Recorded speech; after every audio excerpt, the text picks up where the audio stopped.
Nesta videoaula, abordarei funções harmônicas. Uma função φ com derivadas parciais de primeira e segunda ordem, contínuas em domínio D, e que satisfaz a equação de Laplace, é denominada função harmônica. Então, para identificar se uma função é harmônica, basta eu calcular a derivada de φ com relação a x, depois derivo novamente com relação a x, então eu vou ter a derivada de φ com relação a x de segunda ordem e a derivada de φ com relação a y de segunda ordem. Então, se essa soma der zero, a função φ é harmônica. Bom, nós estamos estudando aqui funções complexas, então, além de ser complexas, essas funções são analíticas. E o interessante é que se a função f ela é analítica no domínio D, então, tanto a parte real quanto a parte imaginária da função são funções harmônicas neste mesmo domínio. Essas funções harmônicas, o IV, são denominadas conjugadas harmônicas. Isso nos ajuda a resolver exercícios do tipo, dado a parte real de uma função, ou seja, dada a parte real que é U, se essa função for harmônica, então é possível determinar sua conjugada harmônica V. Ou, se for dado a função V, que é a parte imaginária da função, e essa função ela é harmônica, é possível determinar a parte real da função, que é U. Então, a gente supõe que essa função é harmônica e desejamos determinar sua harmônica conjugada V. Desta forma, dado U encontrando V, ou dado V encontra U, a função U mais IV é uma função analítica no domínio. Por exemplo, é dado somente a função U, que é y³ menos x ao quadrado y. Essa função aqui é a parte real da função complexa f de z. Primeiramente, identificamos que essa função U é harmônica. Depois encontramos quem é a função V. Derivada de U com relação a x vai dar menos 6xy. Derivo novamente com relação a x, dá menos 6y. Depois derivo U com relação a y, vai dar 3y² menos 3x ao quadrado. Derivo novamente com relação a y, vai dar 6y. Então, obviamente, somando as duas vai dar zero. Logo, a função U ela é uma função harmônica para todos os pontos do plano, ou seja, para todos os z complexos. Agora a gente vai encontrar V. Tá? E aí dá para montar a função U mais IV. Interessante, né? Esse resultado do fato da função f ser analítica. Bom, como a gente vai fazer isso? A gente vai usar as duas condições de Cauchy-Riemann. Então, a primeira condição, eu sei que a derivada de U com relação a x é menos 6xy. Por outro lado, eu sei que a derivada de U com relação a x é igual à derivada de V com relação a y.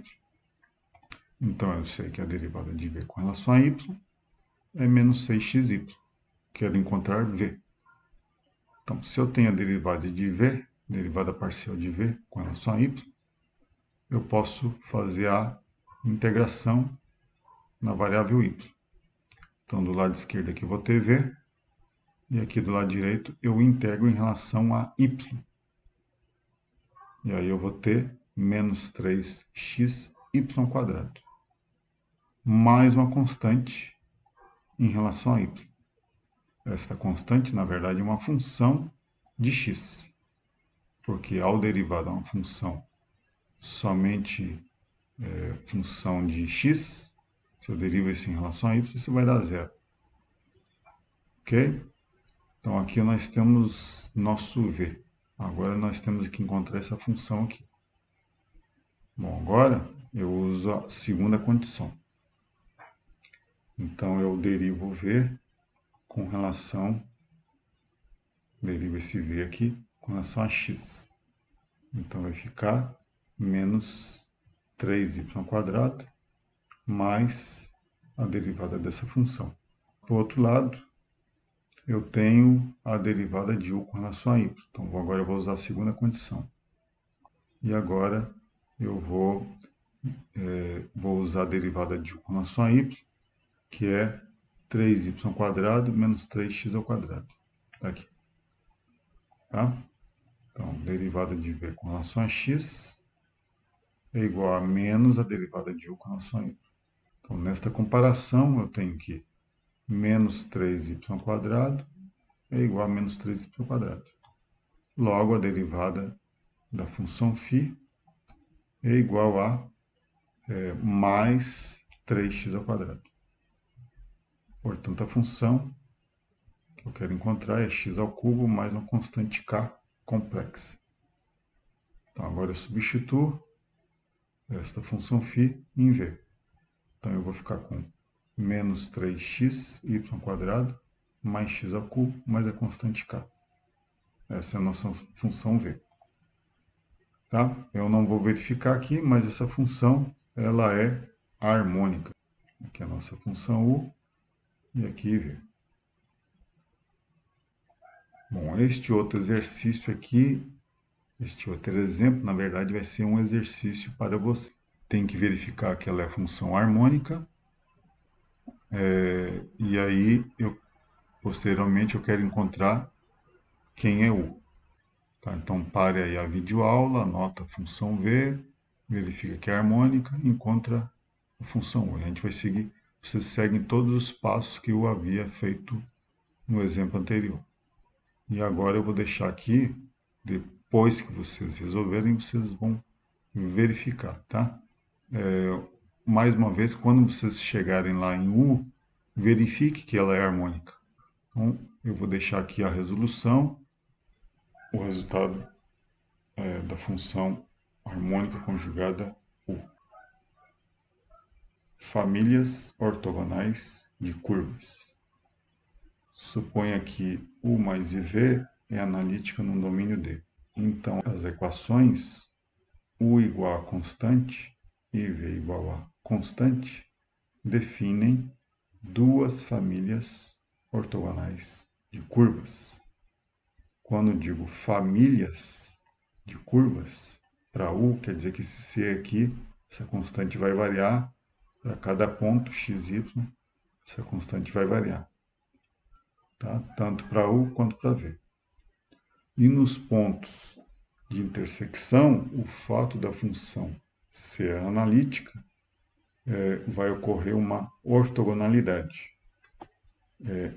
No ponto de intersecção, a curva u igual a constante, tá? Vai interceptar a curva v igual a constante por um ângulo reto. Interessante, né? A nossa hipótese aqui é que u mais iv é analítica. Tá?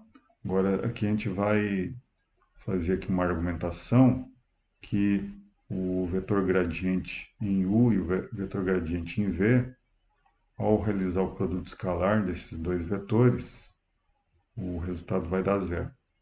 Portanto, vão ser os dois vetores, as duas curvas vão ser perpendiculares no ponto. Tá? Mas como esse ponto é genérico, né? Então vai valer para todos os pontos do domínio, onde a função é analítica. Ou seja, vai ocorrer essa ortogonalidade. Então nós temos aqui que o gradiente de u é ortogonal à curva u igual a C1. E o gradiente de v é ortogonal à curva v igual a C2. No mesmo ponto Z0. Então, aqui eu monto, faço produto escalar. E aqui eu substituo, como a função é analítica, eu substituo a derivada de u com relação a x pela derivada parcial de v com relação a y e a derivada de u com relação a y por menos a derivada de v com relação a x. Faço a substituição, faço o produto escalar e verifico que o produto escalar desses dois vetores vai ser igual a zero. Portanto, as duas curvas são ortogonais no ponto. Por exemplo, a função z ao quadrado, a função polinomial em z. Portanto, é uma função inteira, diferenciável em todos os pontos. Analítica, para todos os pontos do plano. Então, a parte real é x2 menos y2. A parte imaginária é 2xy. Esta primeira aqui, ó, se C1 é diferente de zero, isso aqui vai dar uma família de hipérboles. Dependendo se C1 é maior que zero ou C1 é menor que zero, os focos ou vão ser no eixo x ou vão ser no eixo y. Esta outra equação também vai formar família de hipérboles. Tá? Bom, mais especificamente num ponto, x igual a 2, y igual a 1, ou seja, no ponto 2 mais i, eu substituo aqui, ó, x igual a 2, y igual a 1, e acho C1, então vai dar 4 menos 1, 3, C1 é igual a 3. Essa constante C2, substituo aqui, x igual a 2, 2 vezes 2, 4, vezes 1, constante C2 é 4.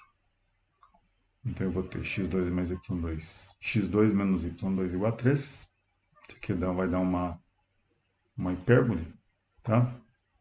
Ou aqui a gente pode escrever como x2 sobre 3 menos y2 sobre 3 igual a 1. Então vai dar uma hipérbole aqui, que é essa aqui em destaque em azul. E vai passar pelo ponto 2, 1. Tá? E essa aqui é a outra hipérbole. Outra hipérbole aqui, ó, 2xy igual a 4, que também vai passar pelo mesmo ponto 2, 1. Tá?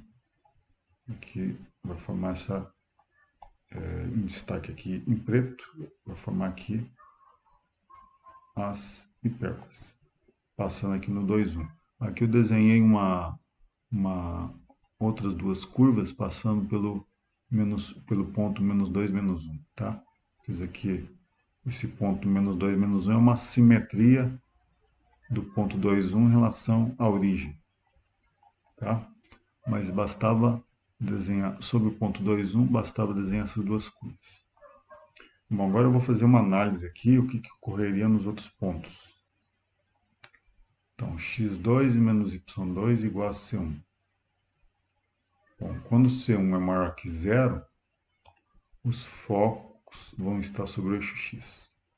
Quando C1 for menor que zero, os focos estarão sobre o eixo y. E quando C1 é igual a zero, aí eu vou ter um par de retas y igual a mais ou menos x. Então está aqui, ó. Quando C1 é maior que zero, eu tenho essas hipérboles em azul aqui, sobre o eixo x. Quando o C1 é menor que zero, os focos estão aqui sobre o eixo y. Destaque aqui em azul. Os outros pares as outras curvas, que são hipérboles rotacionadas sobre um ângulo de 45 graus, os focos vão estar sobre as retas y igual a x e y igual a menos x. Tá? Então aqui, ó, sobre a reta y igual a x, o foco, quando C2 é maior que zero, e aqui os focos sobre a reta y igual a menos x, quando C2 é menor que zero.